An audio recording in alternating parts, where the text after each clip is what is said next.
اچھا، ہم سب نے کبھی نہ کبھی کوئی سادہ سی پاور شیل اسکرپٹ تو لکھی ہی ہوگی، لیکن سوال یہ ہے کہ اسے ایک پروفیشنل ٹول میں کیسے بدلا جائے؟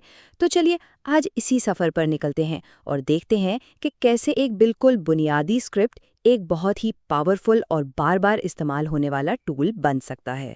یہ صورتحال کافی جانی پہچانی لگتی ہے نا؟ کہ ایک اسکرپٹ بنایا جو آج تو بالکل پرفیکٹ چل رہا ہے، لیکن کل جیسے ہی کسی فائل کا نام بدلا سب کچھ خراب ہو گیا۔ اس کی سیدھی سی وجہ یہ ہے کہ اسکرپٹ میں لچک نہیں تھی۔ تو یہی وہ پہلی چیز ہے جسے ہم ٹھیک کرنے والے ہیں۔ تو دیکھیں، ہم یہاں صرف ایک اسکرپٹ نہیں لکھ رہے ہیں، ہمارا مقصد ایک ایسا ٹول بنانا ہے جو لچکدار بھی ہو، استعمال کرنے میں آسان بھی اور بھروسے کے قابل بھی ہو۔ تو چلیے دیکھتے ہیں کہ یہ سب کیسے کیا جاتا ہے۔ تو سب سے پہلا قدم ہے سب سے بڑی خامی کو دور کرنا، اور وہ ہے ہارڈ کوڈڈ ویلیوز۔ جب بھی فائل پاتھ یا سرور کے نام سیدھے کوڈ کے اندر لکھ دیے جاتے ہیں تو یہ سمجھیں کہ مستقبل میں پریشانیوں کو دعوت دی جا رہی ہے۔ تو جو بنیادی طریقہ ہے وہ ہے آرگز کا استعمال۔ یوں سمجھیں کہ چیزیں تھوڑی بے ترتیب ہیں اور ان کا انحصار صرف ترتیب پر ہے۔ ہاں، یہ کام تو کر سکتا ہے، لیکن یہ بہت نازک ہے۔ دوسری طرف جو پرو طریقہ ہے وہ ہے نامزد پیرامیٹرز کا۔ اس سے ہمیں ہر ان پٹ پر بہت واضح کنٹرول ملتا ہے اور ہمارا اسکرپٹ کہیں زیادہ قابل اعتماد ہو جاتا ہے۔ اور بات یہیں ختم نہیں ہوتی، ہم اپنے پیرامیٹرز کو اور بھی زیادہ پاورفل بنا سکتے ہیں۔ ہم شروع کرتے ہیں سادہ ناموں سے، پھر استعمال میں آسانی کے لیے اس میں عرفی نام یعنی ایلیسز شامل کرتے ہیں۔ اس کے بعد آن آف سوئچز سے اسکرپٹ کے رویے کو کنٹرول کیا جاتا ہے، اور آخر میں ہم پائپ لائن ان پٹ کو بھی فال کرتے ہیں تاکہ ہماری اسکرپٹ دوسری پاور شیل کمانڈز کے ساتھ مل کر کام کر سکے۔ دیکھیں، سوئچ پیرامیٹر کی خوبصورتی ہی اس کی سادگی میں ہے۔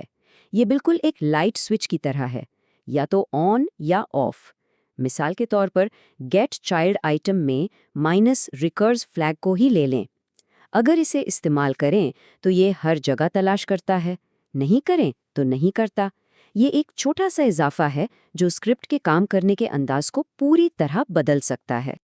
اچھا، ایک لچکدار اسکرپٹ بنانا تو بہت اچھی بات ہے، لیکن اگر کوئی اسے استعمال ہی نہ کر سکے، یہاں تک کہ 6 مہینے بعد خود ہم بھی، تو پھر اس کا کیا فائدہ؟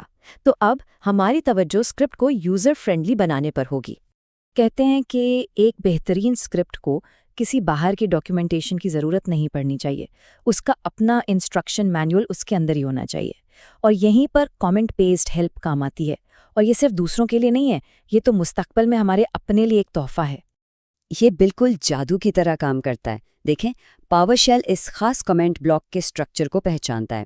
اس کا مطلب یہ ہوا کہ گیٹ ہیلپ کمانڈ اچانک ہماری اسکرپٹ کے لیے بھی کام کرنے لگتی ہے، بالکل ویسے ہی جیسے وہ مائکروسافٹ کی کسی بھی بلٹ ان کمانڈ کے لیے کام کرتی ہے۔ اور بس یہی ایک چیز ہمارے ٹول کو فوراً ایک لیول اوپر لے جاتی ہے۔ اچھا، تو کیا ہو اگر کوئی یہ دیکھنا چاہے کہ پس پردہ کیا چل رہا ہے؟ رائٹ وربوز بالکل یہی کام کرتا ہے۔ یہ وربوز فلیگ کے ساتھ اضافی تفصیلات دکھاتا ہے، اور اگر کچھ غلط ہو جائے تو رائٹ ڈیبگ کی مدد سے ڈیبگ فلیگ استعمال کر کے پورے عمل کو سٹیپ بائی سٹیپ دیکھا جا سکتا ہے۔ اس سے ہمارے ٹول میں ایک شفافیت آ جاتی ہے۔ یہاں تک تو سب ٹھیک ہے، لیکن تب کیا ہوتا ہے جب چیزیں غلط ہو جائیں؟ اور یقین مانیں، وہ کبھی نہ کبھی ہوتی ضرور ہیں۔ ایک اچھے ٹول اور ایک بہترین ٹول میں اصل فرق یہی ہے کہ وہ ناکامی کو کیسے سنبھالتا ہے۔ ہاں، وہ سرخ رنگ کے ٹیکسٹ کی دیوار، ہم سب نے یہ منظر دیکھا ہے۔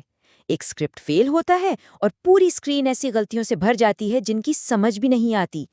یہ صرف دیکھنے میں برا نہیں لگتا، بلکہ اس سے کوئی مدد بھی نہیں ملتی اور اکثر کام آدھے میں ہی رہ جاتا ہے۔ ہمیں اس سے بہتر کرنا ہوگا۔ اور اس کا حل ہے ٹرائی کیچ بلاک۔ اسے ایک سیفٹی نیٹ کی طرح سمجھیں۔ جو بھی خطرناک کوڈ ہے اسے ٹرائی بلاک میں رکھا جاتا ہے۔ اگر سب ٹھیک چلتا رہا تو بہت اچھا، لیکن اگر کچھ بھی غلط ہوا تو اسکرپٹ کریش نہیں ہوگا، بلکہ وہ ایرر سیدھا کیچ بلاک میں چلا جائے گا، جہاں ہم یہ فیصلہ کریں گے کہ اب آگے کیا کرنا ہے۔ یہی ایرر ہینڈلنگ کا اصل فائدہ ہے، کنٹرول۔ اب یہ ہمارے ہاتھ میں ہے کہ ناکامی کی صورت میں کیا ہوگا۔ کیا اسکرپٹ ایک صاف ستھرا پیغام دے کر رک جائے، یا کیا وہ کچھ اور کرنے کی کوشش کرے؟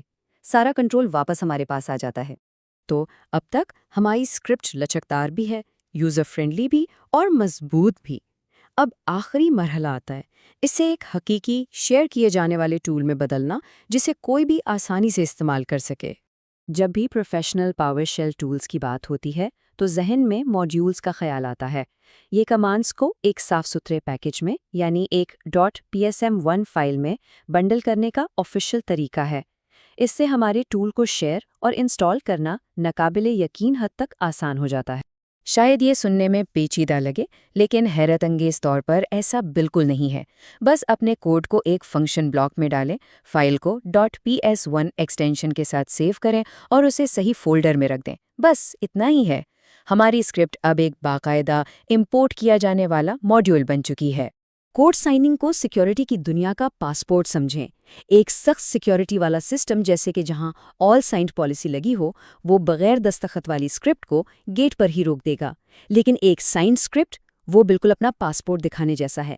یہ ثابت کرتا ہے کہ یہ کہاں سے آئی ہے اور اس کے ساتھ کوئی چھیڑ چھاڑ نہیں ہوئی تو اسے اندر آنے کی اجازت مل جاتی ہے۔ تو ڈیجیٹل سائن کرنے کا یہ پورا عمل صرف 3 سٹیپس کا ہے۔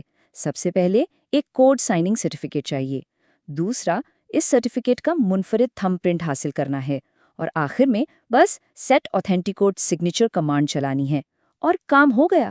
یہ اتنا سیدھا سادہ عمل ہے جو اسے بہت قابل رسائی بنا دیتا ہے۔ تو لیجئے، ہم نے ایک سادہ سی فائل سے شروع کیا اور اسے ایک پروفیشنل گریڈ ٹول میں بدل دیا۔ آئیے ایک نظر ڈالتے ہیں کہ اس سفر میں ہم نے کیا کچھ کیا ہے۔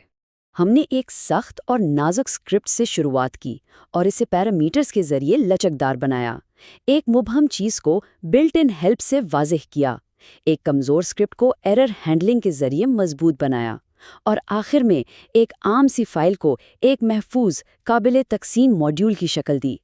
ہر ایک قدم نے اس سادہ سی فائل کو ایک حقیقی ٹول میں تبدیل کر دیا۔